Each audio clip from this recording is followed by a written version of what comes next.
Good morning, friends. I hope everyone is doing well.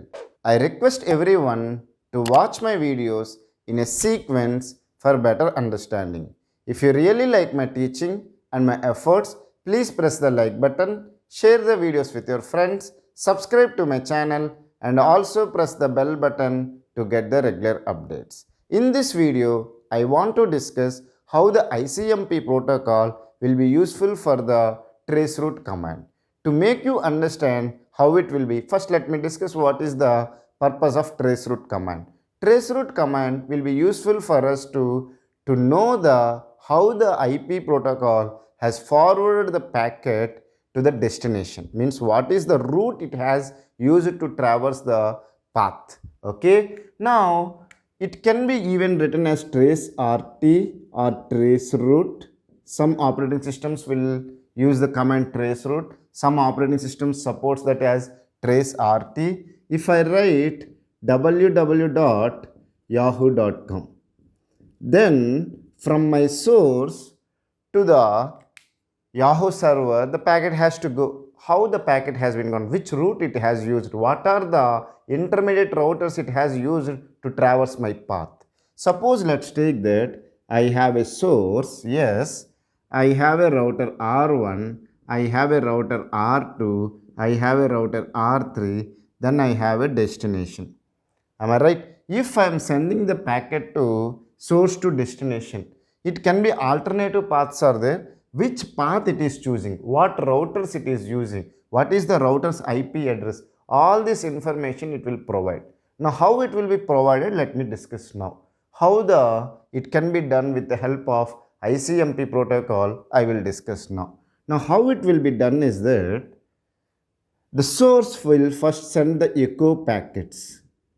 Okay, first we'll send the echo packet consists of TTL is equal to 1. Time to live value is equal to 1. What is if you keep TTL value is equal to 1? It will be forwarded to the router R1. Okay, and then router R1 will make the TTL value is equal to 0. If TTL value is equal to 0, what is the meaning? Because the source has to send the packet to the destination, but still it is keeping the TTL value is equal to 1 in that echo packet. Remember one thing, in the echo packet, the source address is the source IP address and destination address is the DIS IP address. But however, the TTL value is equal to 1, it has been forwarded to router R1 and then TTL value is updated to 0. What is the meaning of TTL value is equal to 0? This packet cannot be forwarded to the next nodes because once the TTL value is equal to 0, the packet has to be dropped from the network. So now the router R1 cannot able to forward this packet to the destination. Am I right or wrong? So then what it will do is that it will generate a ICMP packet. Whenever the IP packet has been dropped, obviously we have the router will generate a ICMP packet and it will send the information that TTL value is expired. Am I right? This is my IP address. Router R1 will send my IP address and I could not able to send the packet to the destination because TTL value is expired. Then source will come to know that, can I erase this one? The source will come to know that what is the next hop node.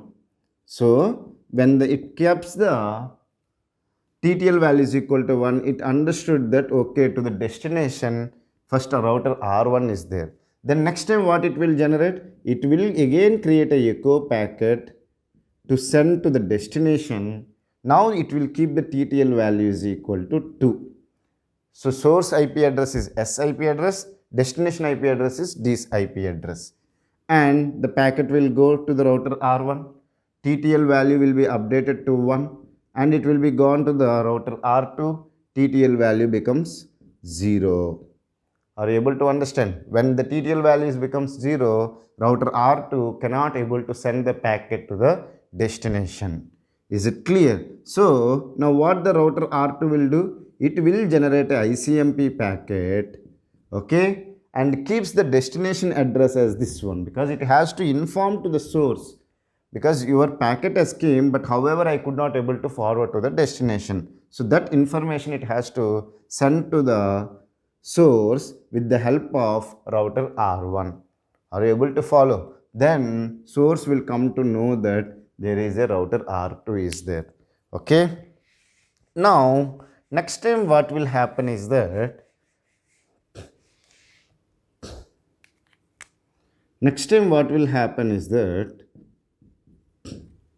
okay, source will keep the TTL value is equal to 3 and generates the echo packet.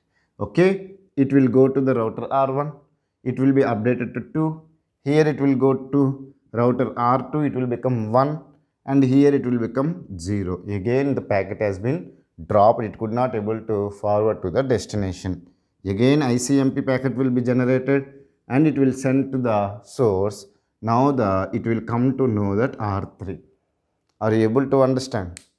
Now what will happen? Next time source will keep the TTL value is equal to 4.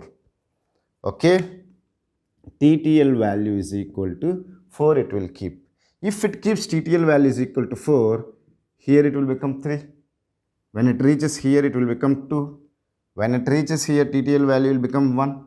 When it reaches here, destination can receive this packet and it will be receive the packet, but however it will not forward, and it is not required to forward also, because the packet has to be delivered to the destination. Now you will not come to know that whether the destination has received this packet or not, because you are not generating an ICMP packet. Why destination is not generating the ICMP packet? Because there is no problem. So you have to create the problem. How you will create the problem? So that your ICMP packet will receive. Then you will understand that okay, router R1 is there, router R2 is there, router R3 is there, and destination. So if you get an ICMP packet from the destination, then only you will come to understand that R1, R2, R3 and destination. Now people can ask, sir, if it reaches to the destination and it does not generate ICMP packet, then I can consider that that is the destination. No. Why? Because let's take that here router R4 is there, not the destination. Router R4 has generated ICMP packet. There is a chance that high chance for the ICMP packet may be discarded. Am I right or wrong? Because the router R3 is buffer is full and it could not able to send the ICMP packet which is generated by router R4. Let's take that here router R4 is there, then it cannot able to send. It cannot receive the router ICMP packet by router R3 and could not able to, so ICMP packet can be dropped and there is a high chance is there also. So the source can not able to distinguish whether the ICMP packet has been discarded or whether the destination is there or not. So what the source will do is that initially itself, I did not discuss that point when I started the TTL value is equal to 1. But however, now I want to say it. Whenever it creates the echo packet, it keeps the TTL value 1, 2 like that, and even it keeps the source port number and destination port number. Am I right or wrong? Because the source has the application layer, transport layer, network layer, data link layer and physical layer. If I take it as using the TCP IP model. So in the transport layer, you can keep the source port and the destination port. Now what is the source port you will keep? You will take the value from 49,152 to 65,535. These are the values usually operating system will provide randomly to the source for source port number. What is the destination port number you will use? You will use the well-defined port numbers like HTTP 80, SMTP 25, Telnet something 23. Okay, like that we have well-defined port numbers. But I want an ICMP message from the destination. How I will get? There are two ways I can get the ICMP packet from the destination. One is that destination port is unreachable. Am I right or wrong? The routers can say that destination is not reachable. Whenever TTL value is expired, it is saying that destination is unreachable. But here destination is available, but I want to generate a ICMP packet from the destination. What I can do? Destination port unreachable I can do. Am I right or wrong? So what I will keep is that I will keep some dummy port number which is not a well defined port number, and I will write here as the destination port number. Then what will happen? The source will generate the packet with random source port number some x, okay, which is from this range, and some dummy port number y, okay, and sends the packets.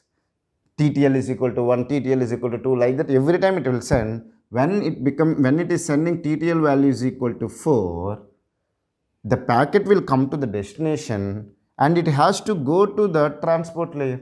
Now at the transport layer, the port number is not well defined.